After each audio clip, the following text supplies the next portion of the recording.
Donc dans cet entretien, on va discuter des liens entre l'hypnose et le Qigong.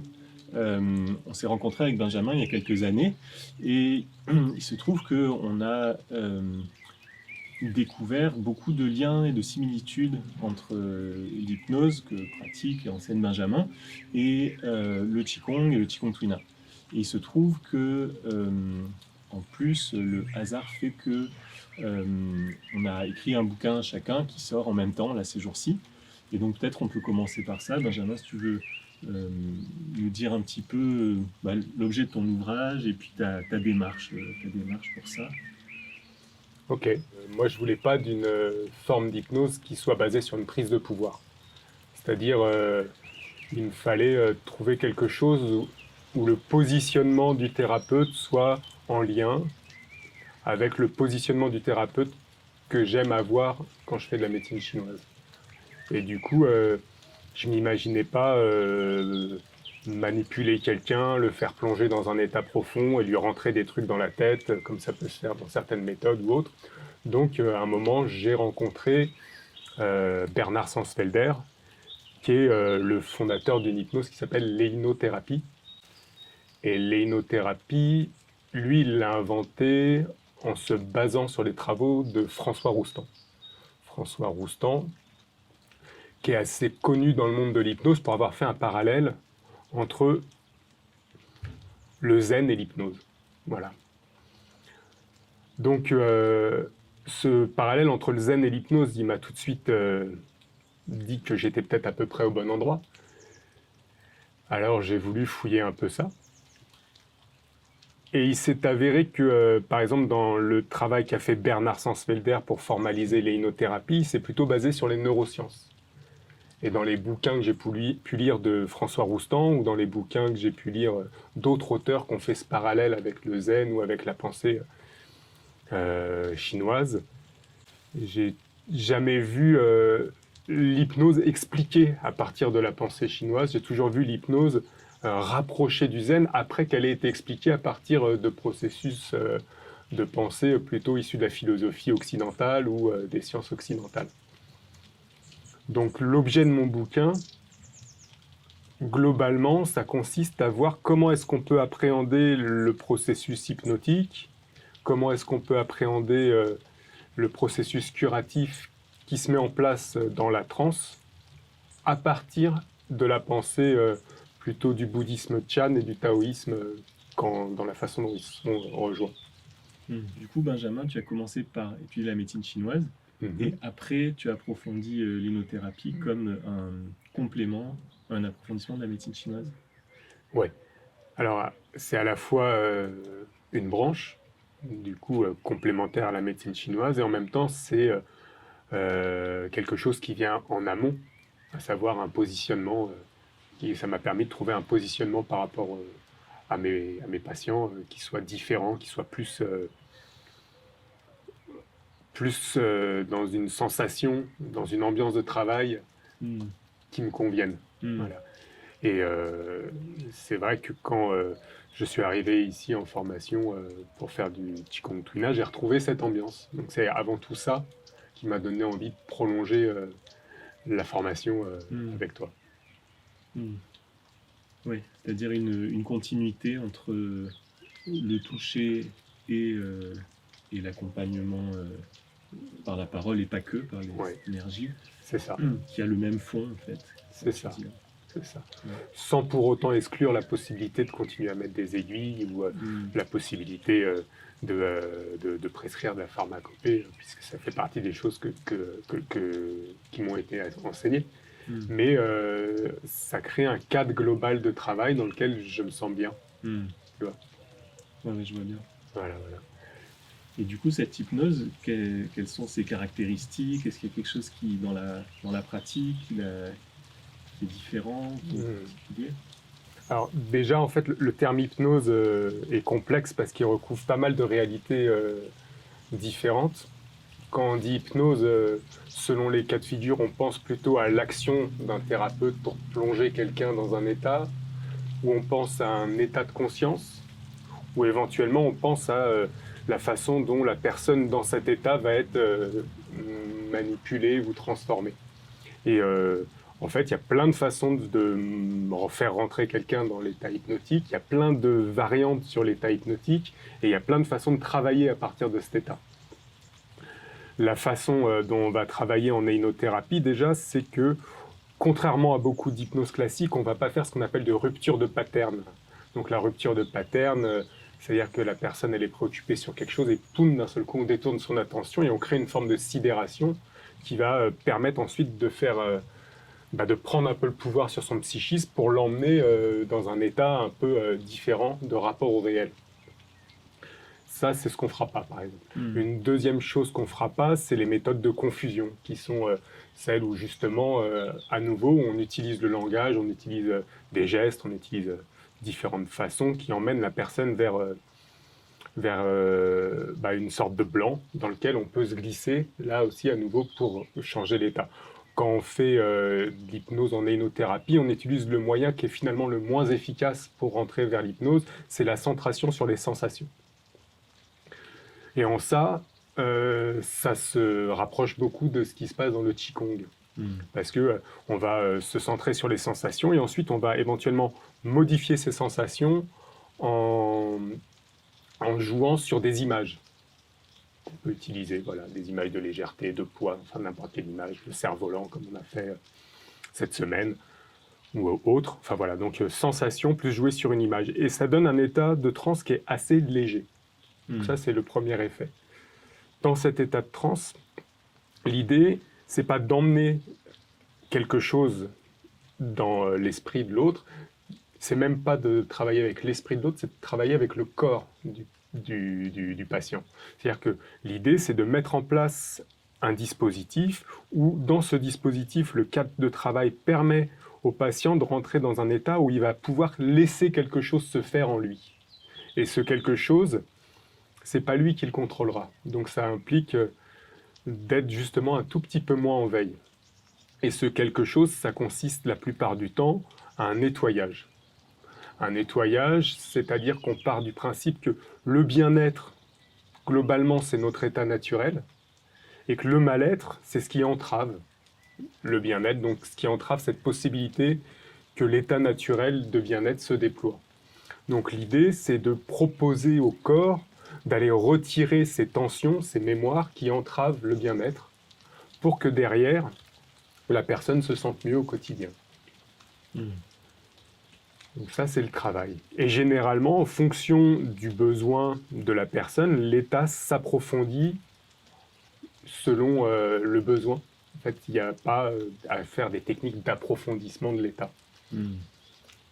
J'aimerais bien aussi évoquer le lien entre ce que j'ai pu formaliser dans le livre qui va sortir bientôt à mon nom, et puis le petit paragraphe ou les quelques pages que j'ai pu faire pour toi dans le livre que tu viens de sortir, où on parle d'orientation du corps dans l'espace en fonction des merveilleux vaisseaux. Et en fait, on parle de structuration du corps.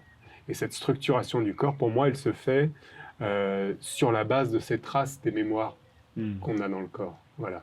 Et donc, là aussi, ça crée un nouveau lien avec le Qigong, parce que dans le Qigong, le travail sur la rectitude, c'est avant tout un travail qui permet d'aller trouver du relâchement dans les tensions qu'on a pour permettre une possibilité d'être dans l'axe, quoi, d'être au milieu et du coup d'être disponible à tout.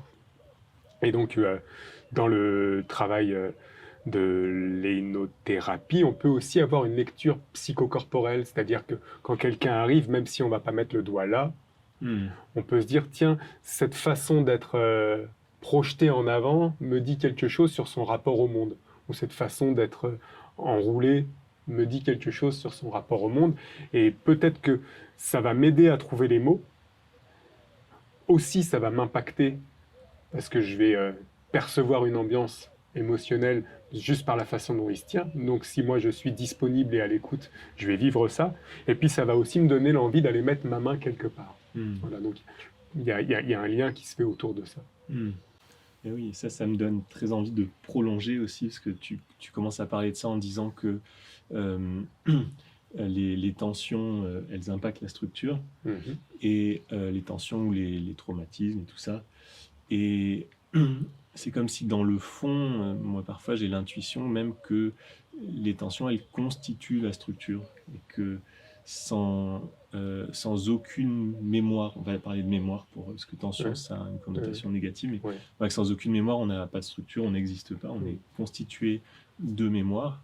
Oui. C'est ça qui nous structure, ou qui nous donne en tout cas notre solidité physique et psychologique. Et, l'art du thérapeute, justement, c'est d'alléger celle qui nous empêche. Ouais. Mais c'est pas d'identifier qu'une mémoire ou une tension, c'est forcément négatif. Non.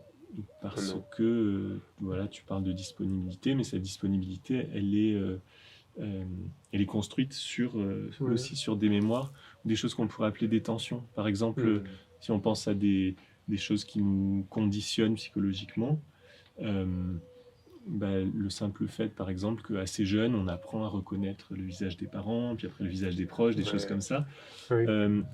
Évidemment, c'est un gros conditionnement. C'est-à-dire que quand je te regarde, je me dis, tiens, c'est Benjamin, j'interprète plein de choses, je simplifie plein de choses. Tu m'enfermes. Je t'enferme, et c'est insupportable, c'est intolérable. Intolérable. Et donc, c'est une grosse contrainte. Et en même temps, sans cette structure qui est une grosse contrainte, je verrais juste un flot de petits points lumineux, et ce serait très difficile d'avoir une conversation ou de savoir qui est là. Tout à fait. Et ça me donne envie de rebondir sur le fait que on ne va pas effacer les mémoires. On va juste réorganiser le rapport. Et en réorganisant le rapport, on va peut-être aussi réorganiser le corps. Voilà. On va juste changer la façon dont on rentre en relation avec ces mémoires pour que ça soit plus générateur de mal-être. Et là, il y a un piège absolu, ça serait vouloir éradiquer tous les problèmes dans une espèce de culte ou de quête d'une pureté totale, où en fait on oublierait que on est incarné, on est dans une incarnation, enfin voilà, il y a peut-être... Oui. Voilà. Vas-y. Là, ce que je veux dire, c'est il y a à la fois une partie de nous qui est non individuelle, qui est indifférenciée, mais il y a aussi une partie de nous qui est individuelle, qui est différenciée, qui existe et qui a un trajet de vie. Et les deux coexistent, et il ne s'agit pas de jeter le monde de la manifestation pour le monde du vide, ou de jeter le monde du vide pour le monde de la manifestation. Les deux sont ensemble, et c'est juste qu'on aide l'un avec l'autre. Et on aide plutôt la manifestation avec le vide que l'inverse. Oui. Voilà, c'était ça le... Et oui. Et c'est vrai qu'on a un héritage de la culture judéo-chrétienne qui est très marqué pour nous tous, en tout cas ici, quoi. Du coup, très très souvent, on a tendance à penser que l'esprit c'est mieux que la matière, et puis qu'on essaye de libérer l'esprit des contraintes de la matière. Parce que ça, c'est dans le christianisme, ça a été quand même beaucoup rabâché, quoi, de dire que voilà, le monde de Dieu, c'est après la mort, que c'est que quand on meurt que l'on peut y accéder. Et pour ça, on a la chance d'avoir des contacts avec d'autres cultures, et notamment... Alors, ce que je dis là sur le christianisme, évidemment, c'est une certaine interprétation, il n'y a pas que ça du tout, mais c'est quand même dominant dans notre fond culturel, historique. Et dans la culture chinoise, par exemple, c'est extrêmement différent, puisqu'il y a très peu de... il y a très peu de différenciation entre les deux. On considère que les deux, c'est comme une continuité, ou que c'est des états différents. Je sais pas, c'est la glace et l'eau et la vapeur, mais bon, on va pas dire la vapeur c'est mieux que la glace ou c'est mieux que l'eau. Ce sont des choses qui sont toujours inextricables et indissociables. Sur cette histoire de culture et de culpabilité, Bernard Sansfelder avait remarqué qu'avec des gens qui peuvent s'exprimer dans deux langues différentes, il y a des culpabilités qui sont vivantes quand ils parlent une certaine langue et qui ne s'expriment pas quand ils changent de langue. Ouais. Ça, oui. Et moi, ce que j'ai remarqué, que je trouvais épatant, c'est que quand j'ai commencé à apprendre avec Bai, avec mon enseignant à Pékin, en Occident, on va dire que 3 personnes sur 4, leur souffrance principale, c'est la culpabilité. Enfin, j'exagère à peine, mais voilà, c'est très présent chez beaucoup de gens. Et ben, je galérais à traduire culpabilité en chinois et je lui ai décrit, je lui ai expliqué tout ça. Et en fait, il n'y a pas de mots en chinois pour dire culpabilité. Il y a des mots qui se rapprochent vaguement, ça veut dire voilà, l'impression de perdre la face, par exemple, ça c'est très chinois. Mhm. Mais se culpabiliser de quelque chose, ben, il n'y a pas de mots dans le vocabulaire parce que ça ne fait pas partie de la culture. Et ça, c'est quelque chose qui est très ancré dans le fond culturel chrétien. Je ne pense pas que ce soit le message principal du Christ, mais en tout cas, c'est très ancré dans notre culture. Et ça nous met des structures. Ces structures, c'est pareil, on peut en parler comme on en parlait à l'instant, c'est-à-dire que d'un côté, ça nous limite énormément. D'un autre côté, ça nous structure énormément aussi. Peut-être que Mhm. s'il n'y avait pas la culpabilité, ben, on ne serait pas les champions du capitalisme, à savoir. Mhm. Tu vois. Donc il y a des bons ou des moins bons, ou des mauvais ou des très mauvais côtés. Mais J'ai pas vu le bon côté, en tout cas, il y a une certaine, il y a des choses qui s'en dégagent, mais... il y a des caractéristiques qui s'en dégagent. Et, et c'est difficile de se dire qu'on veut le jeter, mais en revanche, comme tu disais, le réorganiser ou l'intégrer, Ouais. ça peut être bien. Et dans la façon dont le fait que certaines culpabilités s'expriment dans une langue ou pas dans l'autre, ça nous montre aussi que notre structuration de nos mémoires, elle se fait dans le corps, mais elle se fait aussi par le langage. Et que le langage structure énormément notre rapport au monde. Et là aussi, il y a des choses à déconstruire. Et on y travaille Oui, en énothérapie aussi, je pense, dans le Qigong. tout à fait. Je pense que dans l'idée de l'hypnose, c'est de travailler sur des structures psychologiques ou mentales. Et, euh, et dans le Qigong, après, ça va parler de transformer des fonctionnements énergétiques, mais les deux sont extrêmement liés. Ouais, si je peux rebondir là-dessus, euh, en fait, l'idée, c'est que ce qui empêche le bien-être, c'est des traces dans le corps. Donc, si tu veux, ça peut être appelé des structures psychologiques Mm. ou autres, mais en fait, c'est avant tout des choses, des mémoires qui ont été stockées, quoi. Et ces mémoires qui ont été stockées, ça peut être des peurs, des culpabilités, ça peut être des traumatismes, des sidérations. Et quelque part, dans l'hypnothérapie, on passe notre temps à dire qu'on travaille sur du corps, Mm. tu vois, et pas sur du psychisme. Ouais. Est-ce qu'on va proposer au corps d'aller travailler sur ses mémoires pour réorganiser son rapport à ces mémoires et pour permettre à un mouvement qui a été bloqué par cette mémoire de se remettre en circulation. Alors le Mm. terme d'énergie n'est pas utilisé par Bernard Sansfelder. Moi, dans mon livre, j'y vais allègrement, Pleinement. j'y vais pleinement. Mais donc, effectivement, c'est du psychisme, c'est de l'énergie, c'est de la matière, c'est tout ça, Mm. quoi. Mais j'ai Ouais. pas le sentiment qu'il faille dissocier. Pour moi, ce qui fait la différence, c'est que par contre, ce qu'on va utiliser, c'est des mots. C'est-à-dire que Mm. là, si je me rapproche pas du Qigong, mais du Qigong Twina, Mhm. c'est qu'on n'est pas dans notre rapport à la personne, on va pas utiliser des mains, on va pas utiliser une aiguille, mais on va d'abord travailler avec notre présence, comme en Qigong Twina. Donc ça impose une forme d'état du thérapeute que nous, en hypnothérapie, on appelle le centrage, mais qu'on pourrait appeler l'état de Qigong aussi peut-être. Mm. Et puis, à partir de là, on va utiliser des mots pour aller réveiller des mémoires. C'est là que peut-être, comme ça passe par les mots, on peut parler de psychisme. Mm. Ouais. Ouais, je comprends. Le... Là, quand tu parles de l'état du thérapeute ou du praticien, Mhm. ça me fait vraiment penser à ce que tu évoquais au tout début en disant que parfois l'hypnose, on parle de l'état du patient, on parle de l'état du praticien ou de ce qui se Mhm. passe entre les deux. Et là, il y a aussi enfin, un point qui me semble très proche dans ce que tu décris. Mhm. C'est-à-dire que dans la vision du Qigong et plus particulièrement du Qigong Twina, le, l'aspect important, c'est une qualité d'état ou une qualité d'être qui concerne pas forcément ni que le praticien, ni que le patient, mais qui est plus, on pourrait dire, une qualité de relation. Mais cette qualité de relation, si elle est suffisamment établie entre les deux, ça crée une qualité de relation au monde. Et, euh, C'est ça. et ça ouvre la relation thérapeutique. Et donc, quand tu parles de pas être dans une forme de pouvoir ou d'intention, c'est un petit peu ça, c'est-à-dire que On ne va pas essayer de créer une bonne relation entre le patient et le thérapeute, ça en fait c'est pas important. Mais en revanche, cette nature de relation, cette qualité de relation va ouvrir une relation à l'univers. Et là aussi, dans la façon dont ça va travailler sur l'énergie, on pourrait dire que ce n'est pas le thérapeute qui travaille sur l'énergie du patient, mais c'est euh, l'énergie de l'univers qui va travailler plus efficacement sur l'énergie du patient parce qu'on crée de l'ouverture. C'est ça. Et pour le dire encore autrement, si le thérapeute est en train de se projeter sur un résultat, il empêche ce travail. Donc une des premières choses qu'on essaye d'apprendre et qu'on continue à apprendre toute sa vie, je crois, en hénothérapie et sûrement en Qigong Tuina, je crois, c'est de ne pas vouloir et plutôt de simplement s'occuper de soi, de se mettre à cet endroit où le cœur se vide, le mental se calme, le ventre se remplit et où il est possible de simplement être là.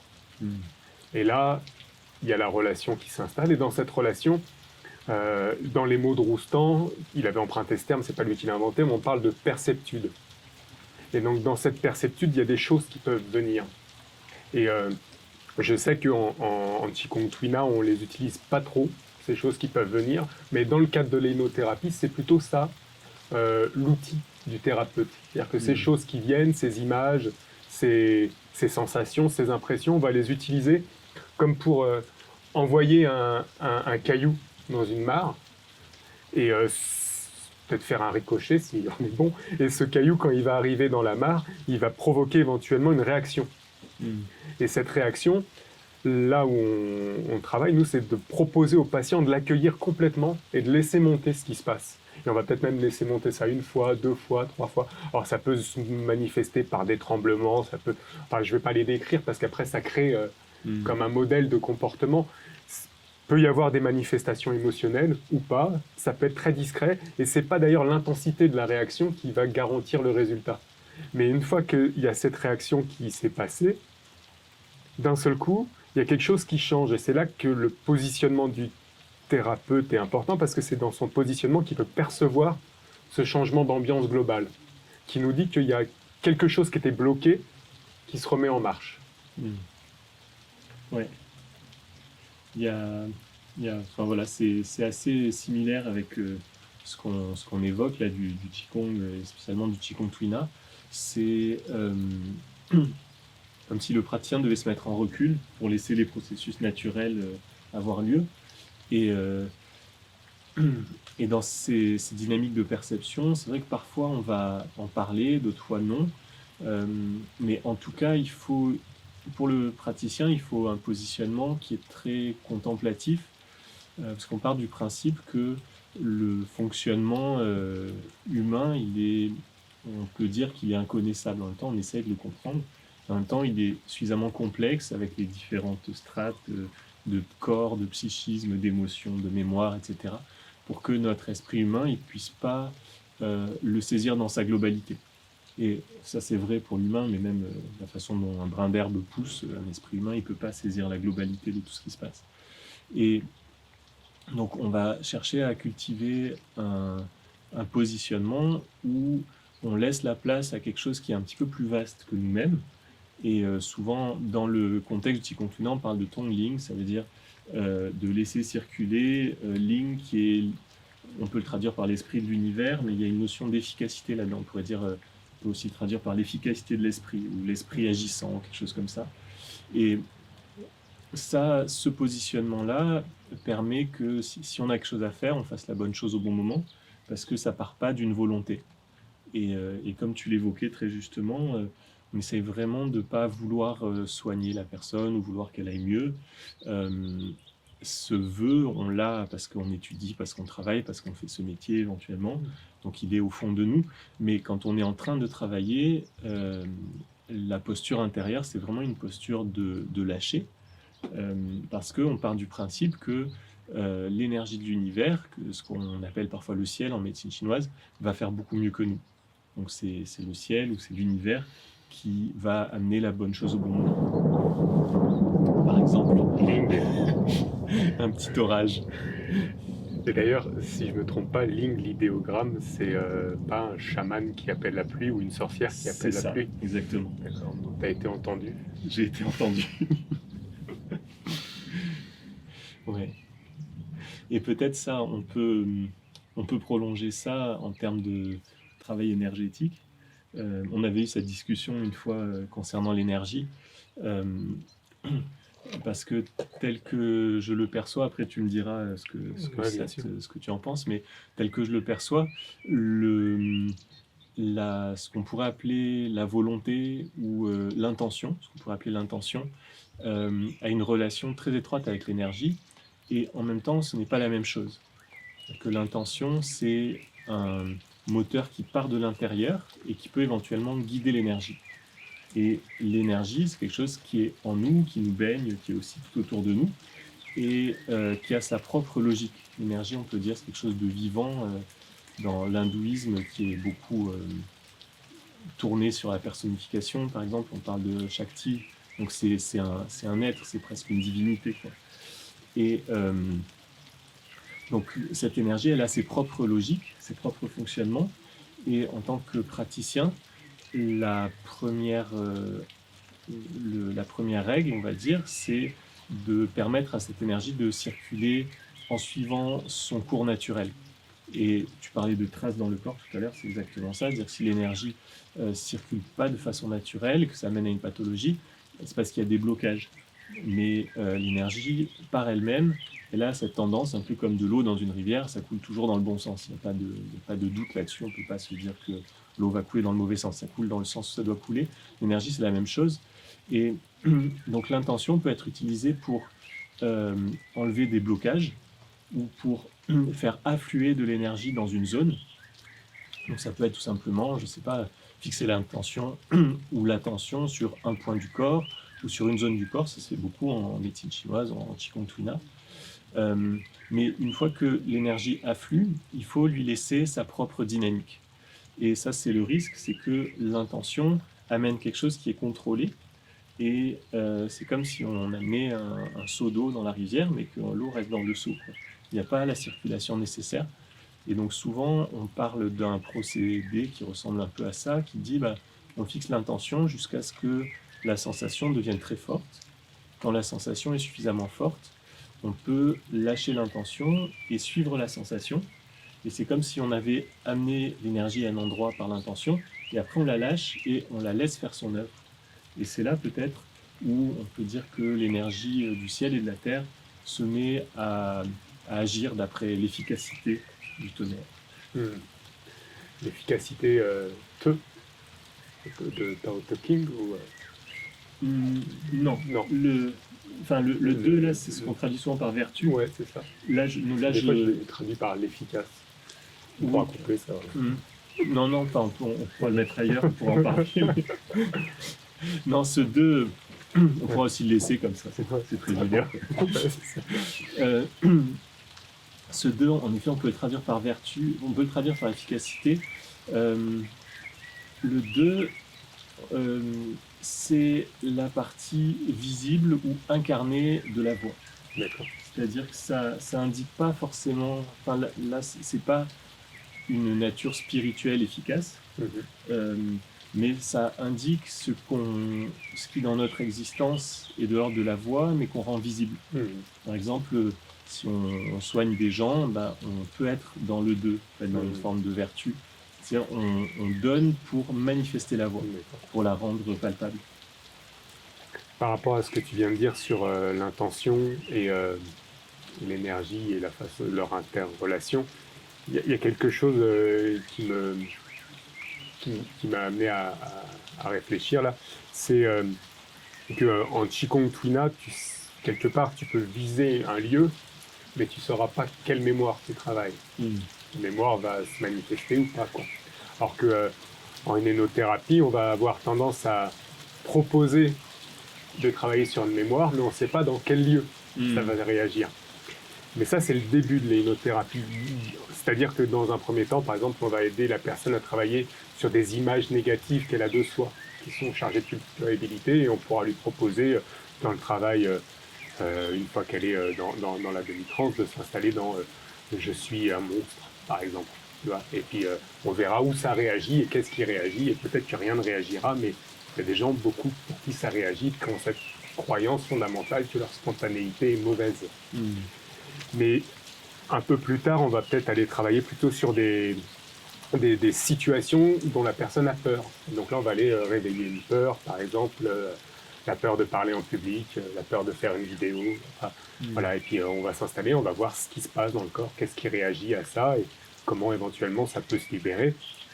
Puis encore un peu plus tard, alors je dis plus tard, mais en fait cette progression elle est que théorique. Oui, oui, oui. Voilà. On peut aussi travailler sur des moments de traumatisme, des sidérations, par exemple une agression, et laisser le corps retrouver les traces d'une agression, et on peut éventuellement lui proposer même de retrouver l'ambiance associée à cette agression. Donc là on sait encore sur quoi on travaille, mais on ne sait toujours pas où.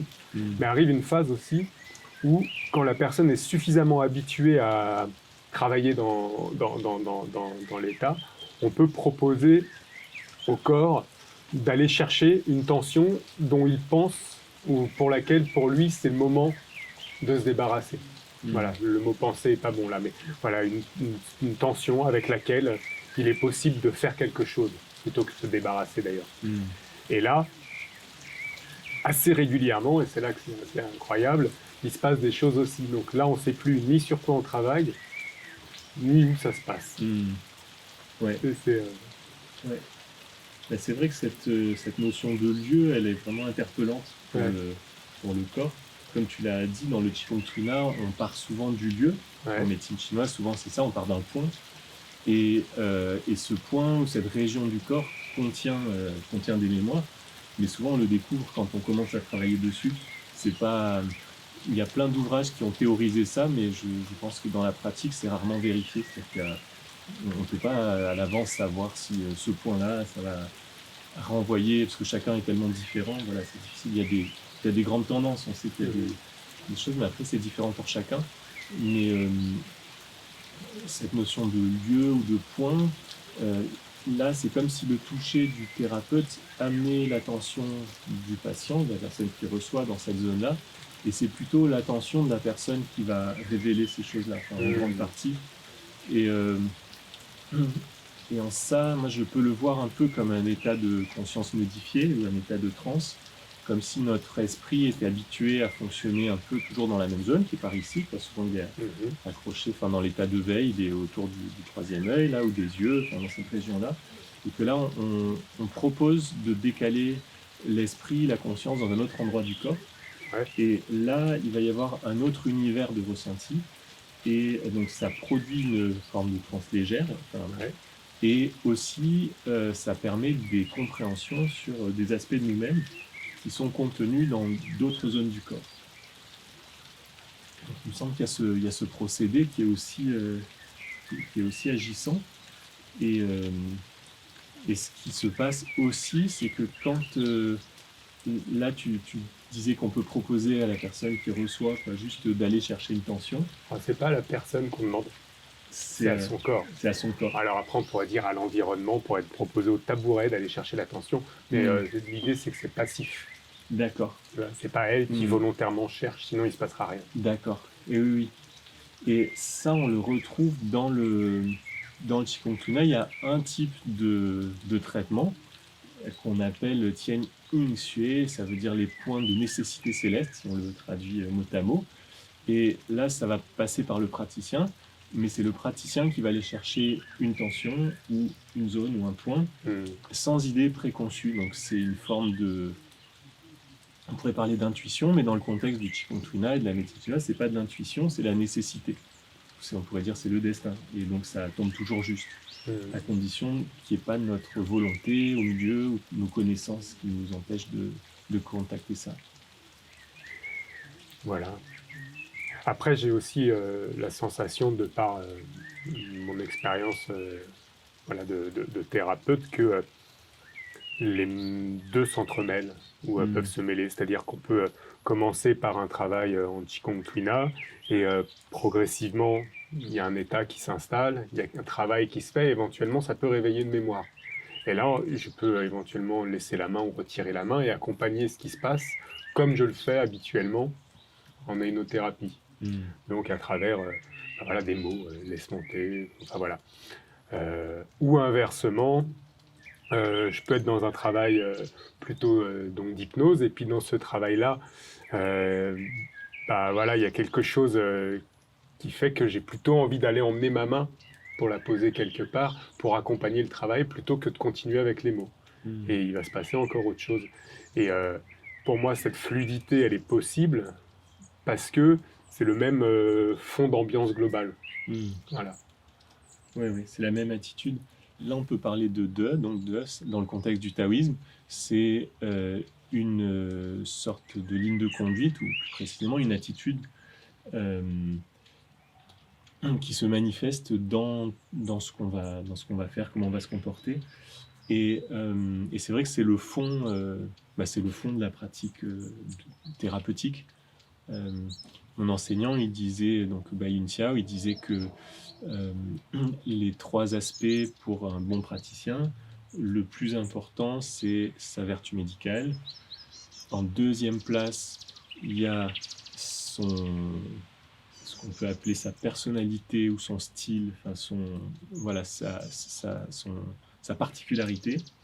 Et en troisième place, il y a son art. Donc son art dans le sens, la façon dont il maîtrise la médecine. Donc la façon dont il maîtrise la médecine, c'est la troisième chose qui arrive dans l'ordre d'efficacité. Parce que on considère que si la vertu est bonne, c'est-à-dire s'il y a la bonne attitude, on dit que le ciel va aider, c'est-à-dire l'univers entier va aider la personne et les soins vont être efficaces. Donc on sort de quelque chose de personnel pour participer à quelque chose de plus large. Ça me paraît une excellente conclusion. C'est une très bonne conclusion. Merci beaucoup, Benjamin. Merci, Amel.